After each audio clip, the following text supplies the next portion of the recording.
اچھا، تو کائنات کی ہر شے جو آسمانوں میں ہے اور جو زمین میں ہے اللہ کی پاکی بیان کرتی ہے، اور وہی تو ہے زبردست حکمت والا۔ جی بالکل، یہ سورت صف کی پہلی آیت ہے۔ اور آج ہم اسی سورت کے کچھ منتخب حصوں پر بات کر رہے ہیں۔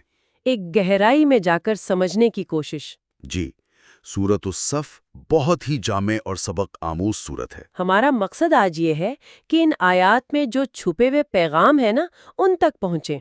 وہ باتیں جو ایمان کو مضبوط کریں، عمل کی ترغیب دیں۔ اور اللہ کی مدد کیسے آتی ہے، انبیاء کی زندگیوں سے کیا سبق ملتا ہے، یہ سب چیزیں۔ جی، کہ قرآن کیسے تاریخ اور اصولوں کو ملا کر ہمیں راستہ دکھاتا ہے۔ بالکل، اور گفتگو کا آغاز ہی ایک آپ کہہ لیں بنیادی سوال سے ہوتا ہے، جو آیت 2 اور 3 میں ہے۔ اچھا؟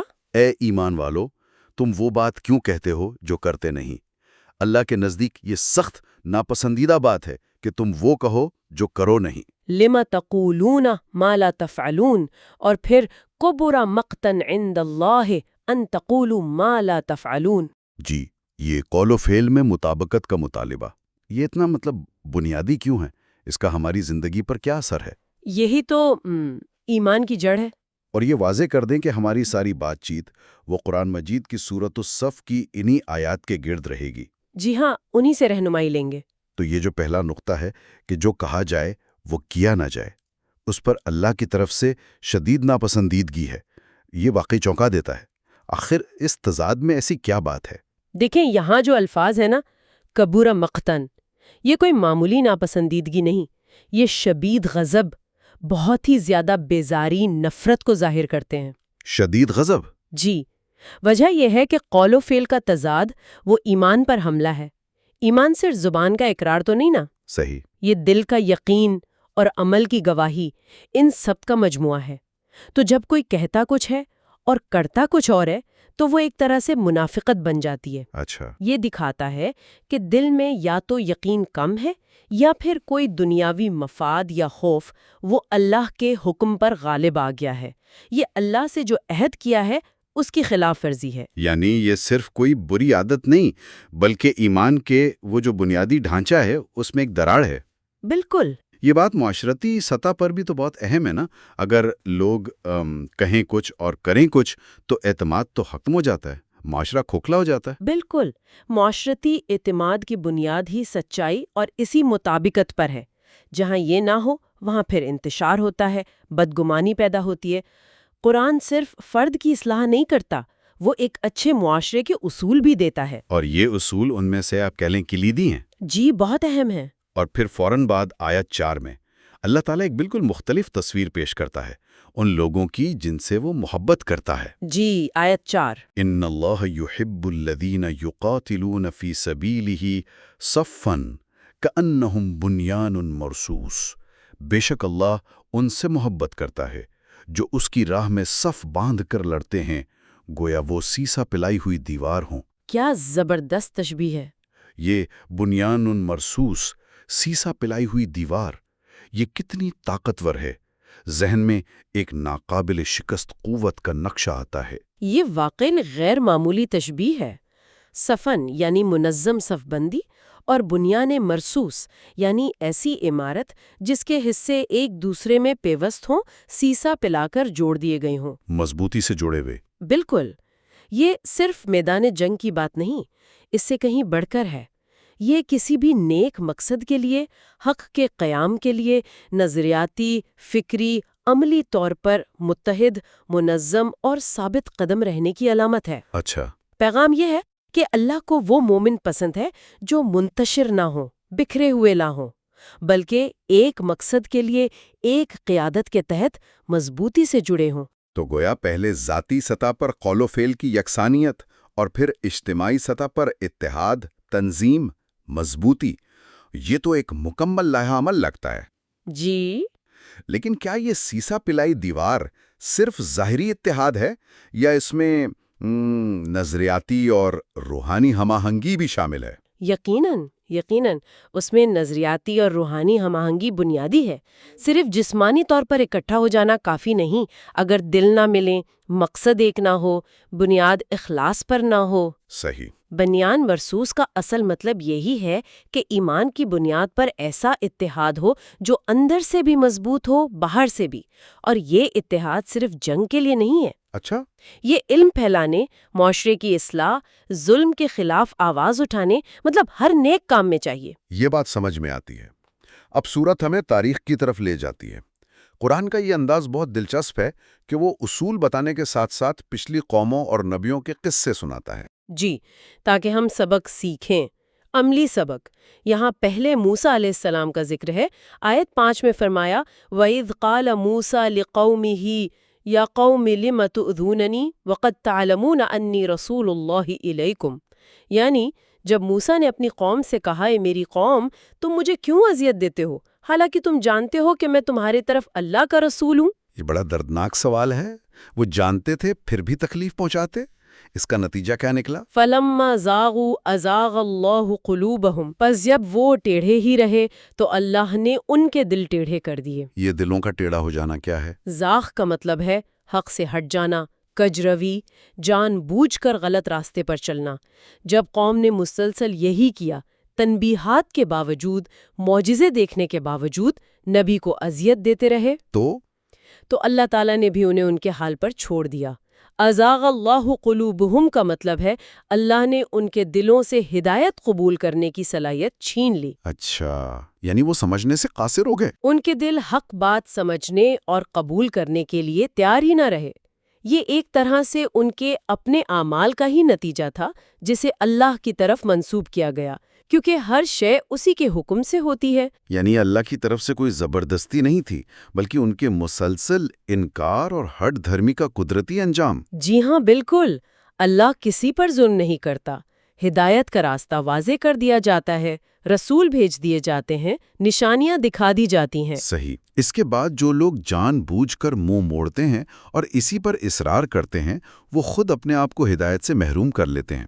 اسی لیے آیت کے آخر میں ہے وَاللَّهُ لَا يَهْدِي الْقَوْمَ الْفَاسِقِينَ، اللہ نافرمانوں، حد سے گزر جانے والوں کو ہدایت نہیں دیتا۔ جی، یہ اصول آج بھی اتنا ہی لاگو ہے جتنا پہلے تھا۔ یہ واقعی ایک اہم سبق ہے۔ حق کو جاننے کے باوجود اس سے منہ موڑنا یہ دلوں کے ٹیڑھے پن کا راستہ کھول دیتا ہے۔ ہدایت ایک انتخاب ہے گویا جسے رد بھی کیا جا سکتا ہے۔ بالکل۔ اس کے فوراً بعد آیت 6 میں عیسیٰ ابن مریم علیہ السلام کا ذکر آتا ہے۔ جی، حضرت عیسیٰ کا۔ وَإِذْ قَالَ عِيسَى ابْنُ مَرْيَمَ يَا بَنِي إِسْرَائِيلَ إِنِّي رَسُولُ اللَّهِ إِلَيْكُمْ۔ ان کے پیغام کے دو اہم نکتے یہاں بتائے گئے ہیں۔ پہلا، مصدقاً لما بین یدی من التوراۃ، یعنی میں اس تورات کی تصدیق کرنے والا ہوں جو مجھ سے پہلے آئی ہے۔ اور دوسرا، وَمُبَشِّرًا بِرَسُولٍ يَأْتِي مِن بَعْدِ اسْمُهُ احمد، اور میں ایک رسول کی بشارت دینے والا ہوں جو میرے بعد آئیں گے، ان کا نام احمد ہوگا۔ یہ نبوت کے تسلسل کی کتنی واضح دلیل ہے۔ واقعی یہ آیت انبیاء کی دعوت کے تسلسل کو بڑی خوبصورتی سے واضح کرتی ہے۔ ہر نبی پچھلے نبی کی تعلیمات کی تصدیق کرتا تھا اور کبھی کبھی آنے والے کی خبر بھی دیتا تھا۔ جی، یہاں حضرت عیسیٰ کا تورات کی تصدیق کرنا اور نبی اکرم صلی اللہ علیہ وسلم جن کا ایک نام احمد بھی ہے، ان کی بشارت دینا، یہ اسی سلسلے کی کڑی ہے۔ یہ ثبوت ہے کہ ان سب کا سرچشمہ ایک ہی تھا، اللہ تعالیٰ۔ لیکن اس واضح پیغام اور بشارت کے باوجود ان کی قوم کا رد عمل کیا تھا؟ آیت کے آخر میں ہے فَلَمَّا جَاءَهُم بِالْبَيِّنَاتِ قَالُوا هَذَا سِحْرٌ مُبِينٌ، پس جب وہ ان کے پاس کھلی نشانیاں لے کر آئے تو انہوں نے کہا یہ تو کھلا جادو ہے۔ وہی انکار کا پرانا بہانہ جو پہلے بھی استعمال ہوتا رہا۔ جی، یہ حق سے بھاگنے کا ایک آزمودہ طریقہ ہے۔ جب دلیل کا جواب نہ ہو، جب واضح نشانیوں کو انکار ممکن نہ لگے تو اسے جادو کہہ دو، شاعری کہہ دو، پرانے قصے کہانیاں کہہ دو۔ صحیح۔ یہ حضرت موسیٰ کے ساتھ بھی ہوا، حضرت عیسیٰ کے ساتھ بھی، اور نبی اکرم صلی اللہ علیہ وسلم کے ساتھ بھی۔ یہ انسانی نفسیات ہے کہ بعض اوقات لوگ مانوس باطل کو نامانوس حق پر ترجیح دیتے ہیں، محض اپنی انا کی وجہ سے، تعصب کی وجہ سے یا مفادات کی وجہ سے۔ اور اسی انکار اور بہتان تراشی کے پس منظر میں اگلی آیت 7 ایک سخت سوال پوچھتی ہے وَمَنْ أَظْلَمُ مِمَّنِ افْتَرَى عَلَى اللَّهِ الْكَذِبَ وَهُوَ يُدْعَى إِلَى الْإِسْلَامِ۔ اس شخص سے بڑا ظالم کون ہوگا جو اللہ پر جھوٹ باندھے جبکہ اسے اسلام اللہ کی فرما برداری کی طرف بلایا جا رہا ہو؟ یہ تو سیدھا سیدھا انبیاء کی تکذیب کرنے والوں کی طرف اشارہ ہے۔ بالکل، سب سے بڑا ظلم یہی ہے کہ انسان اپنے خالق پر جھوٹ باندھے، اور اس کی بدترین شکل یہ ہے کہ جب اللہ کی طرف سے ہدایت آئے، اس کے رسول بلائیں تو وہ نہ صرف انکار کرے بلکہ الٹا اللہ یا رسول پر جھوٹا الزام لگائے۔ جیسے ان کی نشانیوں کو جادو کہنا۔ جی، یہ حق سے شدید دشمنی کا مظاہرہ ہے، اور فرمایا واللہ لا یہدی القوم الظالمین، اللہ ظالم لوگوں کو ہدایت نہیں دیتا۔ یہاں ظالم وہی لوگ ہیں جو جان بوجھ کر حق کا انکار کرتے ہیں، اور ان انکار کرنے والوں کی کوشش کیا ہوتی ہے؟ آیت 8 اس کا نقشہ کھینچتی ہے۔ یریدون لیطفئوا نور اللہ بافواہہم، وہ چاہتے ہیں کہ اللہ کے نور کو اپنے منہ کی پھونکوں سے بجھا دیں۔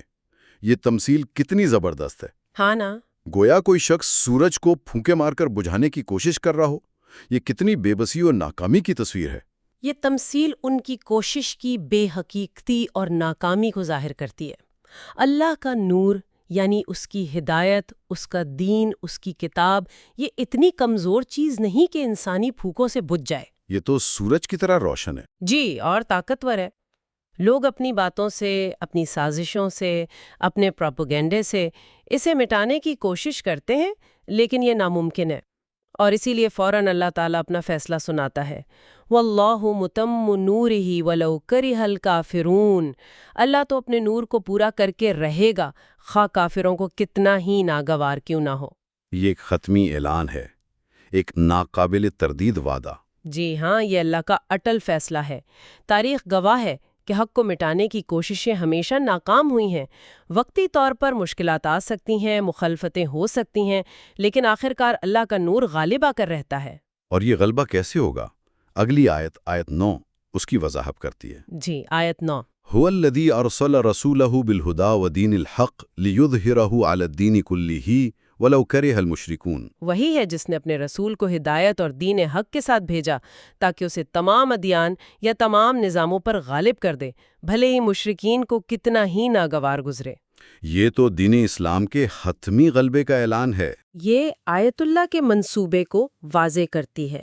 اللہ نے اپنے آخری رسول محمد صلی اللہ علیہ وسلم کو کامل ہدایت یعنی قرآن اور سچے دین یعنی اسلام کے ساتھ بھیجا ہے۔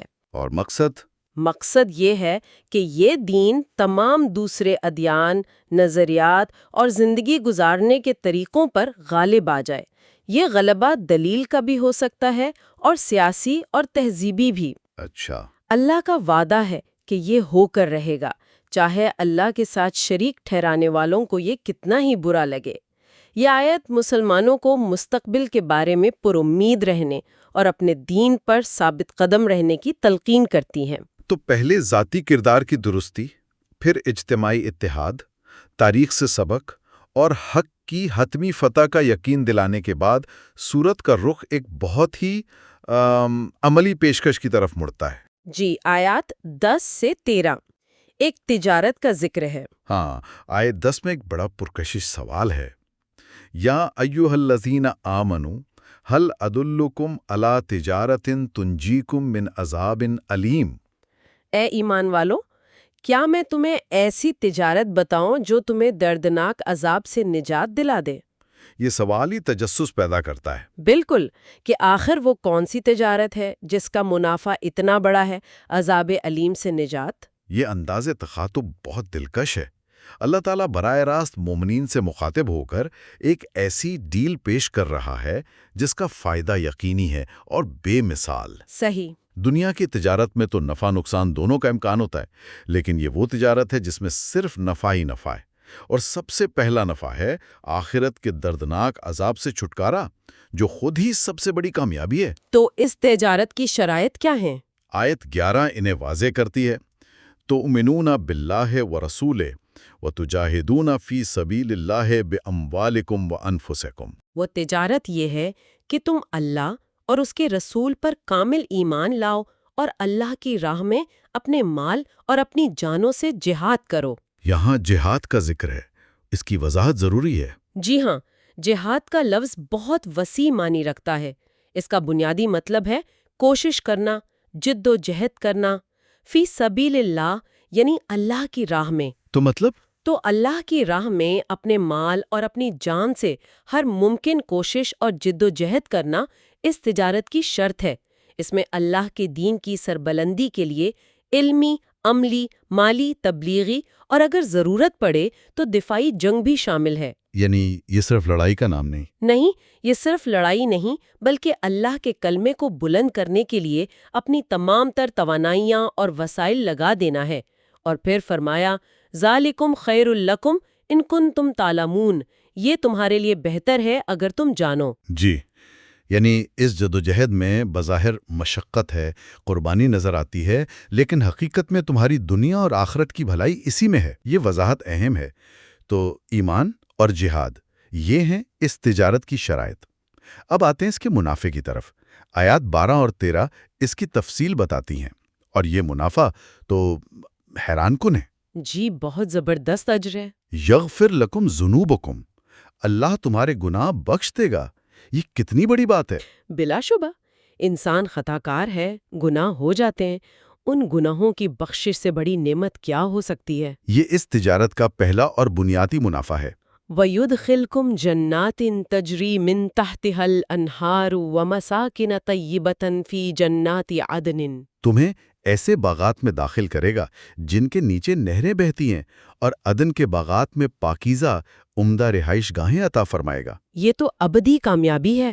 اور اسے کہا بھی یہی گیا ہے، ذالک الفوز العظیم، یہ بہت بڑی کامیابی ہے، یہ آخرت کا اجر ہے۔ دنیا کی زندگی عارضی ہے، اس کی لذتیں فانی ہیں۔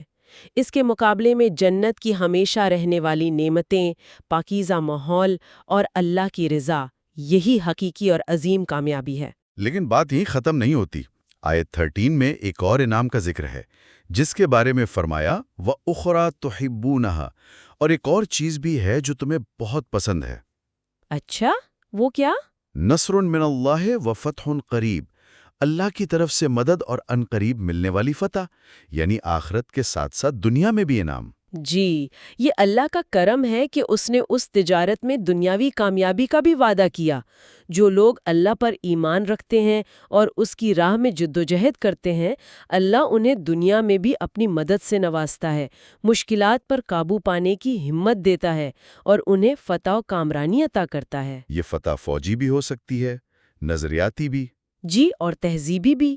یہ چیز انسان کی فطرت ہے کہ وہ دنیا میں بھی کامیابی چاہتا ہے، اور اللہ نے اس کا بھی وعدہ فرمایا، اور آیت کا اختتام ایک بشارت پر ہوتا ہے، وَبَشِّرِ الْمُؤْمِنِينَ، اور ایمان والوں کو خوشخبری سنا دو۔ بالکل، گویا یہ پوری تجارت اور اس کے انعامات مومنین کے لیے ایک عظیم خوشخبری ہیں۔ جی، یہ آیات امید، حوصلہ اور عمل کی ترغیب سے بھری ہیں۔ یہ بتاتی ہیں کہ ایمان اور اللہ کی راہ میں جد و جہد کبھی رائیگاں نہیں جاتی، اس کا اجر دنیا میں بھی ملتا ہے اور آخرت میں تو لازوال ہے۔ یہ واقعی ایک ایسی تجارت ہے جس میں خسارے کا کوئی امکان ہی نہیں۔ اس زبردست پیشکش اور خوشخبری کے بعد سورت کی آخری آیت، آیت 14، مومنین کو ایک حتمی ذمہ داری کی طرف متوجہ کرتی ہے، ایک عملی قدم اٹھانے کی دعوت۔ یا ایھا الذین آمنوا کونوا انصار اللہ، اے ایمان والو، اللہ کے مددگار بن جاؤ۔ یہ ایک بہت بڑا مقام ہے، اللہ کا مددگار بننا۔ اس کا کیا مطلب ہے؟ اللہ تعالیٰ تو بے نیاز ہے، اسے کسی کی مدد کی ضرورت نہیں۔ اللہ کے مددگار بننے کا مطلب ہے اللہ کے دین کے مددگار بننا، اس کے دین کو قائم کرنے، پھیلانے اور اس کی حفاظت کرنے میں اپنا کردار ادا کرنا۔ اچھا، یہ وہی جد و جہد ہے جس کا ذکر تجارت والی آیات میں ہوا، اب اسے ایک اور پہلو سے بیان کیا جا رہا ہے، اللہ کے مشن میں حصہ دار بننا۔ تو اس کی وضاحت کے لیے پھر ایک تاریخی مثال دی گئی، عیسیٰ ابن مریم علیہ السلام اور ان کے حواریوں کی۔ کما قال عیسیٰ ابن مریم للحواریین من انصاری اللہ، جس طرح عیسیٰ ابن مریم نے حواریوں سے پوچھا تھا کہ کون ہے جو اللہ کی طرف میرا ساتھ دینے میں میرا مددگار ہے؟ تو حواریوں نے کیا جواب دیا؟ قال الحواریون نحن انصار اللہ، حواریوں نے کہا ہم اللہ کے مددگار ہیں۔ انہوں نے فوراً لبیک کہا۔ یہ حواریوں کے اخلاص اور عزم کی مثال ہے۔ انہوں نے حضرت عیسیٰ کی پکار پر فوراً خود کو اللہ کے دین کی خدمت کے لیے پیش کر دیا۔ تو یہ مثال دے کر مسلمانوں کو بھی یہی جذبہ اپنانے کی ترغیب دی جا رہی ہے؟ جی، کہ جب انہیں اللہ کے دین کی مدد کے لیے پکارا جائے تو وہ بھی حواریوں کی طرح کہیں نحن انصار اللہ۔ اور اس مثال کا نتیجہ کیا نکلا؟ آیت آگے بتاتی ہے فآمنت طائفتم من بنی اسرائیل وکفرت طائفتن، پس بنی اسرائیل کا ایک گروہ تو ایمان لے آیا، یعنی حواری اور ان کے پیروکار، اور ایک گروہ نے کفر کیا، پھر کیا ہوا؟ فَأَيَّدْنَا الَّذِينَ آمَنُوا عَلَىٰ عَدُوِّهِمْ فَأَصْبَحُوا ظَاهِرِينَ، تو ہم نے ان لوگوں کی جو ایمان لائے تھے ان کے دشمن کے مقابلے میں مدد فرمائی، پس وہ غالب ہو گئے۔ یہ نتیجہ پھر اسی نقطے کو پختہ کرتا ہے جو پہلے بیان ہوا، اللہ کی مدد اور فتح کا وعدہ۔ جو لوگ اللہ کے مددگار بنتے ہیں، اللہ ان کا مددگار بن جاتا ہے۔ اچھا، وہ انہیں ان کے دشمنوں پر غلبہ عطا فرماتا ہے، چاہے وہ تعداد یا وسائل میں کتنی ہی زیادہ کیوں نہ ہوں۔ یہ غلبہ ہمیشہ فوری یا ظاہری فوجی فتح کی شکل میں نہیں ہوتا، لیکن حق کا پیغام زندہ رہتا ہے، ایمان والوں کو ثابت قدمی ملتی ہے اور آخرکار کامیابی انہی کی ہوتی ہے۔ صحیح۔ یہ آیت سورت کے مرکزی خیال ایمان، عمل، اتحاد اور اللہ کی مدد کو ایک جامع نتیجے پر پہنچاتی ہے۔ تو اگر ہم آج کی اس گفتگو کا خلاصہ کریں تو سورۃ الصف کی ان منتخب آیات سے ہمیں چند بہت ہی کلیدی پیغامات ملتے ہیں۔ جی بالکل۔ سب سے پہلے ذاتی سطح پر قول و فعل میں مکمل مطابقت اور خلوص کی غیر معمولی اہمیت۔ جی۔ دوسری بات، اجتماعی زندگی میں اتحاد، تنظیم اور ثابت قدمی کی ضرورت۔ وہ سیسا پلائی دیوار والی مثال، اللہ ایسے ہی متحد مومنین سے محبت کرتا ہے، ان کی مدد کرتا ہے۔ بالکل، بنیان مرصوص۔ تیسرا، گزشتہ انبیاء جیسے موسیٰ اور عیسیٰ علیہ السلام کے تجربات سے سبق سیکھنا، خاص طور پر حق سے منہ موڑنے کے نتائج اور نبوت کے تسلسل کو سمجھنا۔ جی ہاں۔ چوتھا، یہ یقین کہ اللہ کا نور اور دین حق کبھی مٹ نہیں سکتا، اس کی فتح یقینی ہے، چاہے مخالفین کتنی ہی کوشش کریں۔ اللہ اپنے نور کو مکمل کرنے والا ہے۔ پانچواں، اللہ پر ایمان اور اس کی راہ میں جان و مال سے جد و جہد کرنا ایک ایسی تجارت ہے جس کا منافع دنیا اور آخرت دونوں میں عظیم ہے، گناہوں کی معافی، جنت اور اللہ کی مدد و فتح۔ بہترین تجارت۔ اور آخر میں تمام ایمان والوں کو ایک عملی دعوت کہ وہ محض تماشائی نہ بنے بلکہ اللہ کے دین کے فعال مددگار بنے۔ کیا بات! کونوا انصار اللہ۔ یہ ایک بہترین خلاصہ ہے۔ ان تمام نکات کو سامنے رکھتے ہوئے ایک سوال ذہن میں آتا ہے جس پر مزید غور کیا جا سکتا ہے۔ اچھا۔